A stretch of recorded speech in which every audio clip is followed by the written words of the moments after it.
Welcome back to Sharpe's Canon. I'm your host, Captain Rutledge. When we last left our heroes, Sharpe had just been promoted to captain, and both he and Harper managed to capture a French Imperial Eagle during the Battle of Talavera. Now we fast forward 2 years to 1812. General Wellington has his eyes set on Madrid, the road to which is guarded by 3 targets: Ciudad Rodrigo, Badajoz, and Salamanca. Time for history. The British offensives of 1812 began with the storming of Ciudad Rodrigo. Over the next few months, Wellington's forces moved south to the walled city of Badajoz and lay siege. That April, the British infantry stormed the walls and captured the city, suffering heavy casualties. Once taken, the British soldiers ran amok in the city, raping, looting, pillaging, murdering. Roughly 200 to 300 Spanish civilians were killed in the carnage. After the bloody siege, Wellington wrote in a letter to Lord Liverpool, "The storming of Badajoz affords as strong an instance of the gallantry of our troops as has ever been displayed. But I greatly hope that I shall never again be the instrument of putting them to such a test as to that which they were put to last night." That summer, Wellington achieved another victory outside the city of Salamanca and moved on to lay siege to the Andalusian city of Burgos. The siege ultimately failed, and a French counterattack forced the British troops to retreat back once more to Portugal. These events served as a backdrop to our next story, Sharpe's Company. First published in 1982 after the success of both Sharpe's Eagle and Sharpe's Gold, Sharpe's Company covers Richard Sharpe's involvement during the sieges of Ciudad Rodrigo and Badajoz. As an important landmark, the novel introduced the most despicable villain to date, Sergeant Obadiah Hakeswill. The TV episode was filmed on location in Crimea, directed by Tom Clegg and written by Charles Wood, featuring returning cast members such as Sean Bean, Dara O'Malley, and Assumpta Serna, along with new additions like Hugh Fraser, taking over as General Wellington, Michael Byrne as Major Nairn, Clive Francis as Colonel Brian Wyndham, Scott Cleverdon as Harry Price, and the late, great Pete Postlethwaite as Obadiah Hakeswill. Company! 10! Son! Highs in the back of my head, sir. I do believe so. Is that where they are? A few of you may think it's a bit jarring to fast forward from 1809 straight to 1812 here. Originally, there was another episode planned to go between the years, Sharpe's Gold, set in 1810 during the siege of Almeida. However, Paul McGann's football injury set back the film schedule, so filming that episode had to be scrapped.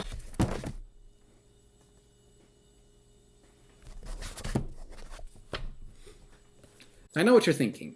Why didn't they film it at a later date? Well, the actors who were originally slated for the original scripted episode couldn't return at a later date.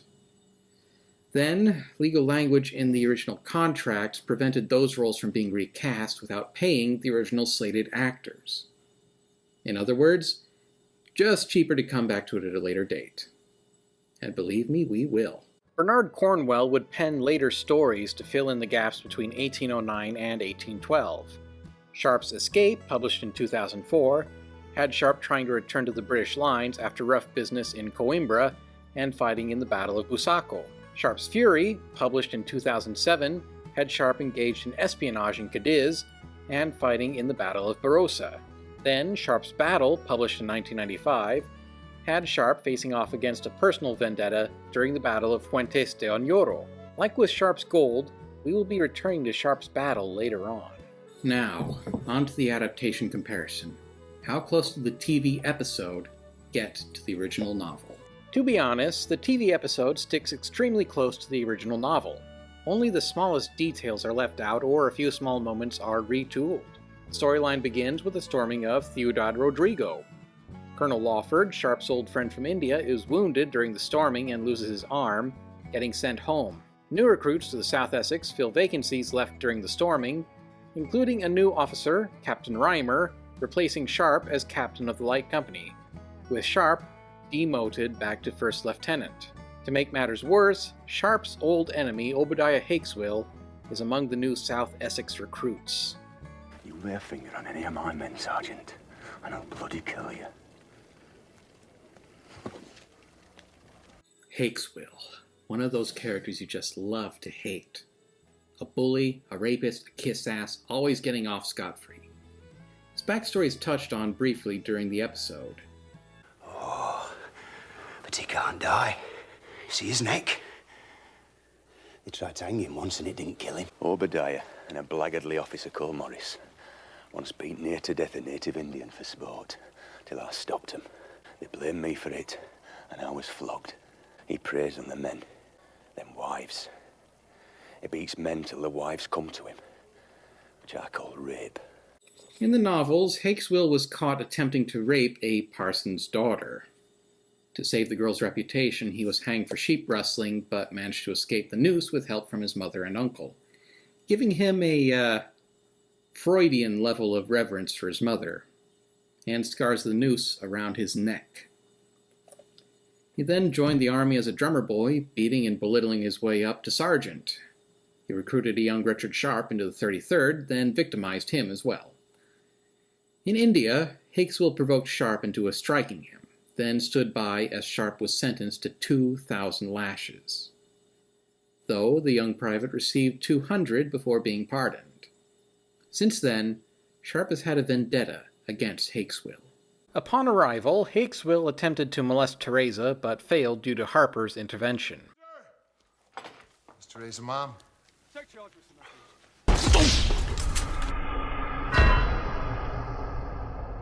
Sharpe finds himself relegated to the South Essex's quartermaster, while the inexperienced Captain Reimer leads his men towards Badajoz. What's more, Teresa had bore Sharpe a daughter, Antonia. Both Teresa and Antonia are in Badajoz, performing espionage work for Major Hogan, switched to Major Nairn in the TV episode. Sharpe supervises entrenchments around the city, ignoring Hakeswill every chance he has, until one day the French storm out from the walls to skirmish with the trenching party. Sharpe helps beat them back, but during the sortie, somebody steals from the officer's baggage.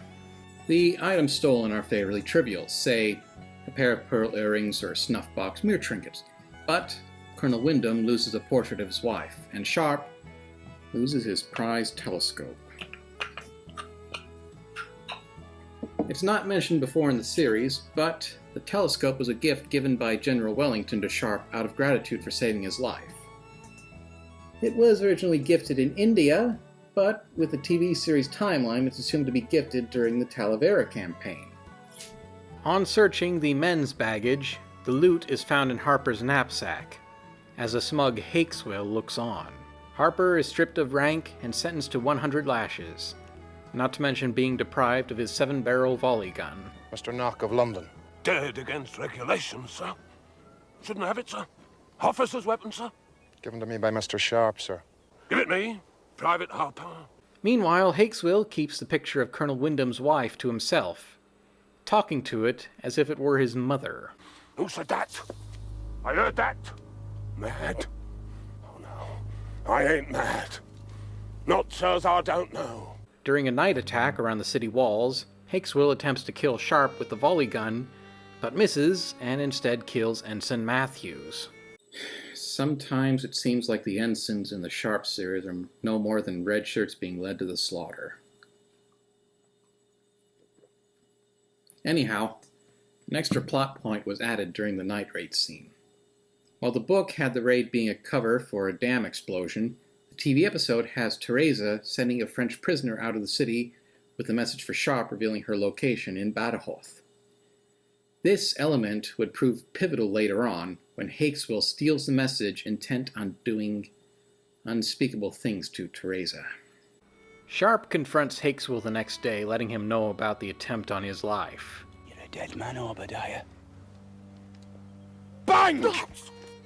He then goes to General Wellington, requesting to be put in the Forlorn Hope meant to scale the walls of Badajoz. Wellington refuses the request, believing Sharpe wants only to restore his former rank of captain. I think you're a rogue, Sharpe. But you're on my side. You're one of my rogues. I don't want you dead. It wasn't just Sharpe's captaincy at stake here. Firstly, Sharpe needed to get inside so he could find Teresa and his daughter. Secondly, soldiers who survived a Forlorn Hope were given automatic promotions. Corporal to sergeant, sergeant to ensign, ensign to lieutenant, and lieutenant to captain. No two ways about it. Sharpe confides in both Harper and Lieutenant Harry Price about Theresa's location, should he fail to make it inside the city or perish in the battle. The novel also included Captain Robert Knowles, an old subordinate of Sharpe's, but Knowles' character was combined with that of Price for the TV episode. The first scaling of the walls fails with massive bloodshed, leaving Sharpe to take control of a new forlorn hope to scale the walls in what makes an action-packed, bloody climax. We're in! By the living God, we're in! Bernard Cornwell notes at the end of the novel how there were different forlorn hopes that scaled the walls of Badajoz. Lieutenant Colonel Ridge of the 5th Fusiliers made a heroic assault on the bastion, but died like so many others during the storming. General Sir Thomas Picton's 5th Division followed behind the forlorn hopes, and likely carried the day for the British attackers, though he too would eventually die in battle during the Battle of Waterloo. On, you drunken rascals! You horse melts! You thieves! You blackguards! As the British attackers run amok in the city streets, Lieutenant Price makes his way to Theresa's house, but is followed and shot by Hakeswill. In the novel, Knowles is the one who is shot. As Sharpe and Harper arrive, Hakeswill threatens her life with a stolen pistol, until Harper notices Hakeswill's shako. More specifically, the picture inside the shako. That's your mother, Obadiah. No!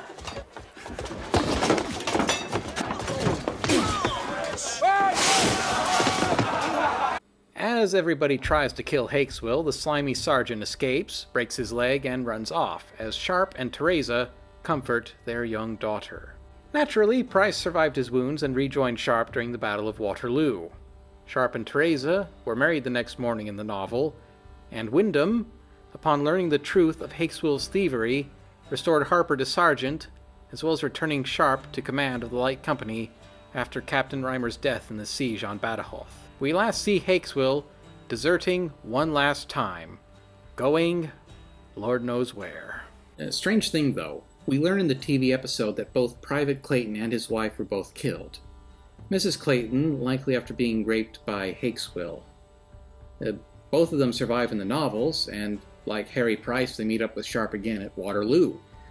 Though history tells of General Wellington weeping at the sight of the British dead outside the city walls, paid tribute to at the end of the episode.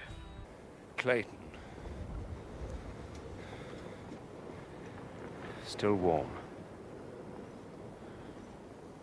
With that, Sharpe and the chosen men march off again to another day and another battle.